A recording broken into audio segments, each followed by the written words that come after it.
తొలి భారత మహిళ ఈటీఓ రోమితా బుందెలా గురించి మీకు తెలుసా? 2017లో ఎన్నో ఆశలు, ఎన్నో కలలు, అంతకుమించి పట్టలేనంత ఆనందంతో జాయినింగ్ లెటర్తో సంబరంగా షిప్లో మేనేజర్ని కలిస్తే, ఈ ఉద్యోగం అమ్మాయిలకు కాదు, వాడ ఇంకా పోర్టులోనే ఉంది, నువ్వు దిగి ఇంటికి వెళ్తే నీకే మంచిది అన్నారాయన.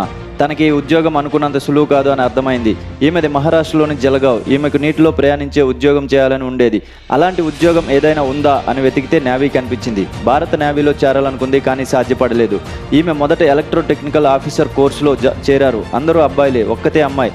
అయినా చేరితే కొద్ది రోజుల్లోనే ఆ కోర్సు క్యాన్సిల్ అయింది. ఈసారి పూణేలోని టోలనీ మారిటైమ్ ఇన్స్టిట్యూట్ కనిపించింది. అక్కడ 40 మంది అబ్బాయిల్లో ఒక్కతే అమ్మాయి. అయినా విజయవంతంగా కోర్సు పూర్తి చేసింది. అంతర్జాతీయంగా షిప్పింగ్ సంస్థ మాస్క్లో ఉద్యోగం సాధించింది. 20 మంది మగవారి మధ్యలో పైగా నువ్వు చేయలేవు అన్న మాట వింటూ పట్టుదలగా పనిచేసి నువ్వు చేయలేవు అన్నవారితోనే శబాష్ అనిపించుకుంది. 4.5 ఏళ్లలో 4 ప్రమోషన్స్ తీసుకుంది.